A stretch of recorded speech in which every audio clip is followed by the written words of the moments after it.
And I get them What did we do last week? About 7? About 7:30, all the time. something like that. Yeah. Because we got, Call to order the Board of Education reorganizing meeting. Please stand for the Pledge of Allegiance, please.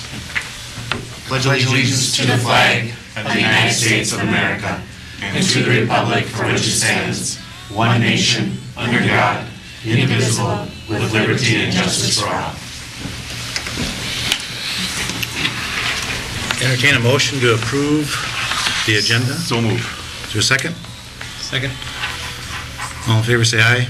Aye. Aye. Opposed? That carries. Election of 2013 school board officers. I will entertain nominations for chair. Nominate Nathan Street for board chair. Second. You're just learning the job, right? Correct. Is there any other nominations? Once, twice, 3 times.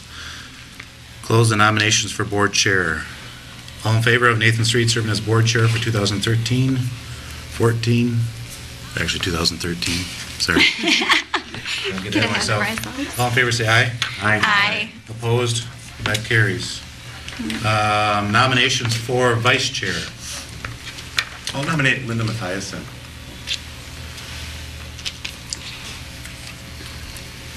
Second. Other nominations?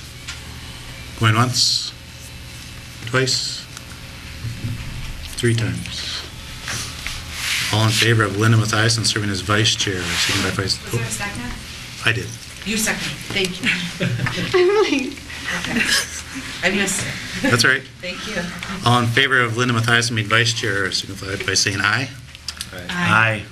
Opposed? Very good. Nominations for clerk. I'd like to nominate Dan, if you're so willing. Is there a second? Second. Further nominations? Going once, twice, 3 times. All in favor of Dan Kruenquist serving as clerk, signify by saying aye. Aye. Opposed? That carries. Final, treasurer. Nominations for treasurer. Mike Carlson. Nomination of Mike Carlson. Is there a second? A second. Further nominations? Once, twice, 3 times. All in favor of Mike Carlson serving as treasurer, signify by saying aye. Aye. Opposed? That is our Board of Officers for 2013. Moving on to the consent agenda items. Item number 1, approve the salaries for school board members, currently $3,600 a year. Is there a motion to approve that? So moved. second. Further discussion? All in favor, say aye. Aye. Opposed? That action item carries. Determine Independent School District 347 money investments in designated district depositories, sorry, should have brought my glasses. Primary is Bremer Bank. Other depositories are Heritage Bank, Home State Bank, and any other institution meeting our criteria. Activity funds, middle school goes to Concord Bank, and senior high school is Heritage Bank. Is there a motion to approve those? Stop me for a second. Yep. All those items are part of the consent agenda. Mm-hmm. Oh, that you sorry. guys just Very good. approved, Unless you wanted to make them all separate. Nope, sorry. Thank you for clarification. No problem. Then we'll move right on to adjourn reorganizational meeting.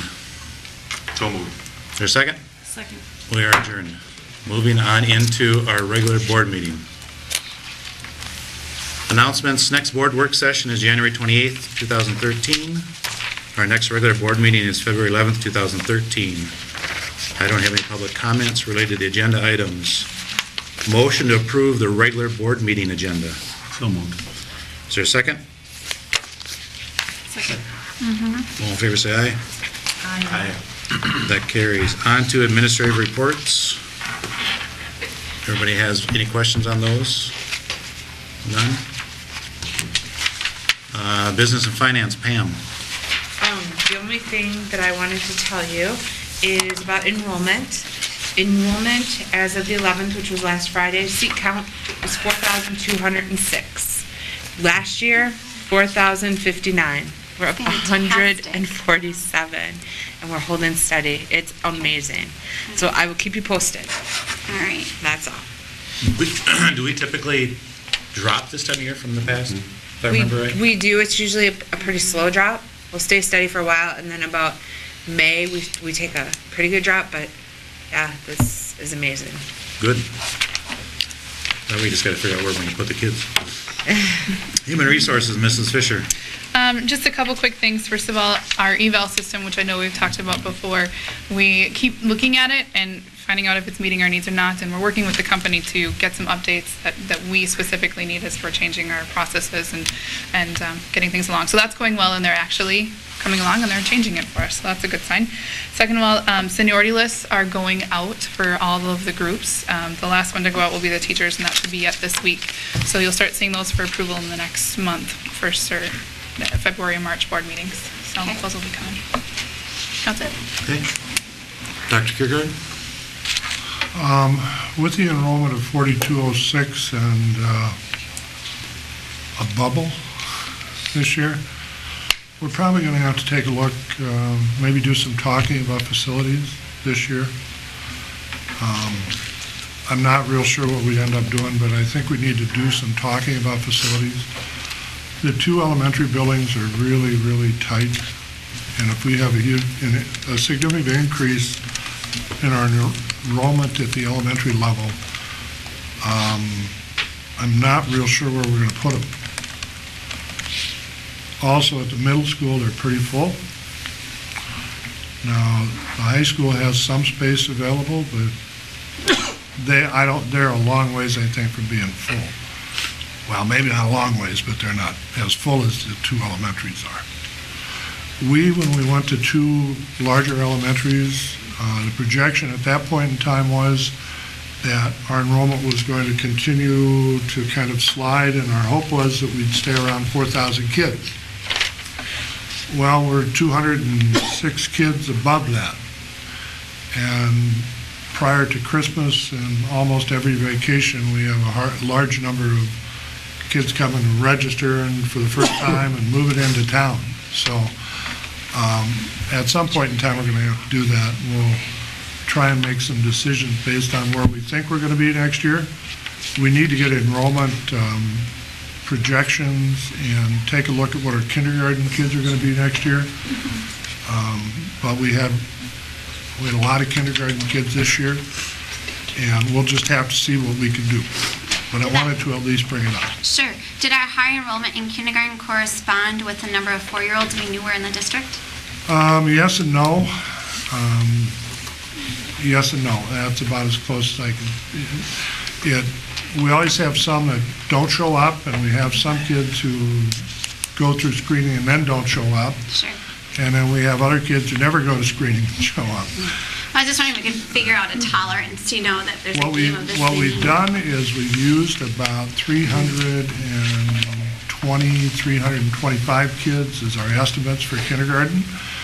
And this year, we're significantly above that with the two buildings. We used to be, about 5 years ago, we used to be pulling in about 305, and then we were getting a few more kids, we went up to 312, and now we've been pulling in like 330 and above. Fantastic. Well, I also know that as a county, we have a lot of young children, like under the age of 4. And so they're going to be coming for a while. But I also think it's important to note in our strategic plans, what we heard from our buildings is facilities. And so... But I at It least makes wanted to sense. bring it up because we need to talk about it at some point in the Sure. fairly near future. Okay. State legislature says they're going to pay back schools. They owe us about $7 million. We'll see how that works since they have a state deficit of, I think, $1.1 billion. So we'll see how that works. SF2 is a voluntary all-day, everyday kindergarten funding authorization. $160 million. Not sure where they're going to get the money. They have a deficit, $1.1 billion. Not sure where the funds are going to come from to pay for all-day, everyday kindergarten. Not everybody wants to have all-day, everyday kindergarten because they don't have the facilities for it. They could fund it all they wanted to, but not everybody has facilities available. We're lucky we've got all-day, everyday kindergarten. We know how much room we need and how much room we have. We may need more space, but that's a nice sign because we're growing. You know, it's way better than slowly going down to 38 or 3,900. Because when I came, we had lost 700 kids in the previous 10 years. Lastly, I wrote a letter to the State Department today to see if there is any way that we could start school before Labor Day. Being a focus and a priority school, it would seem to be appropriate for us to start school before Labor Day so that our kids would have more time in class before they have to take the tests. I don't have any idea what they're going to tell me, but I wanted to at least tell you about my request, and if you don't want me to follow through with it, I won't. But it would seem to me, since I've been here, we've tried to lobby legislators to make that change, and they never have. And we'll see if maybe we can get it another way. So, that's it. I think the sooner we can talk about facilities, the better off we'll be as a district. Yeah, I'll see if we can't pull something together for February. And clarify the process of starting school and that before Labor Day. So they could, hypothetically, they come back and say, yes, we still choose whether we do or don't. We just have the permission to do it. Yes, we have the permission to do it, and it'd still be up to the board to set the calendar. Okay. My suggestion would be that we would start somewhere around the 8 to 9 days early before Labor Day. Match sports What's that? activity. Well, it's just, I think it's also important, though, that we make sure that we hold ourselves, if we're still in session on June 3rd with students, there's instruction on June 3rd. Yep, I would and agree. that reporting periods do not end prior to the last day students are in the building. I would agree. Thanks. Every day, all year long. Just have to check our systems. Yep. Anything else? Nope. Questions for Dr. Kirkland? No, but I have a question for you. For the agenda, Mike Reynolds made the motion and Mike Carlson seconded. Did we make a motion and second for the consent agenda? Yes, we did immediately. We did? Yes. Okay. Apparently, your minute taker is having a rough evening. That's okay. I wanted to approve the stuff we'd already approved, so. I will get that off the tape. We did do that. Thank you. Okay. Action item G1, positive behavior and interventions and support. Ms. Dirksen, do you want to give us just, I know you don't want to speak, but just, or Mr. Cox, either one of you? I think you should come up on that note. Just a recap of this quickly, Sure. or as much time as you want to get. I thought this visual here of the triangle was probably the best description of what PBIS looks like. Currently, we have RTI implemented in both of our elementary buildings, and PBIS is just simply the other side of that triangle, taking a look at behaviors. And it's not just a one-year process. It'll be implemented over 3 years. So next year will be the first year of implementing the behavior intervention, and it's just simply that, taking a look at positive behaviors and focusing on how we can find the positive behaviors and honing in on finding the good. Okay. Do you know if we've looked at how many students, if we were to have this model today? I know we don't, and this is probably beyond Roosevelt, it would also include Kennedy. Right. But have we had any conversation knowing what is our percentage? Are we reasonable at saying only 10% of the students that attend Kennedy require Tier 2 targeted intervention. Right. What's You know, the current number? That's one piece of this, is that there's a data system that goes into this too, where we Okay. will be plugging data into that. So, but I don't have those numbers for you. And does it look at tardies? Does it look at students removed from class? It looks at parent calls? How deep will this positive behavior system go for us? Or is it just really new? I know I've heard really good things about it. I know Right, that I do not have The state that. recommends it, I understand that. I'm Right. just looking at how are we cross-referencing that information? Right, I do not have that answer for you. Okay, all right. I'm just curious. Yep. What's the number one goal having this? The number one goal is to reduce the behaviors we're seeing in our buildings, and focus on academics, achievement gap. And then trying to work with interventions relating to a specific behavior, is that? Right. Okay. Yep. And as you can see, you're supposed to have 80 to 90% of all students in the green. And I don't Yep. believe that's accurate Right. where we are. And obviously, we're not there, we haven't implemented this. Right. But I think it's important for us to be honest as a district where we are, so we know what our gap is and we set realistic targets. Right. Okay. And once we can get rid of behaviors, then the focus is on academics. So, And then, right. Discipline is good. Any questions for Ms. Dirksen? Is there, How does this take into account our students with special needs, our students who have behavior Right. issues? We always are going to kind of always have a Right. group in that red zone. or Yep. what- You know, those students are already receiving Right. services. So are they factored into this? This is, yeah, Altogether. yep.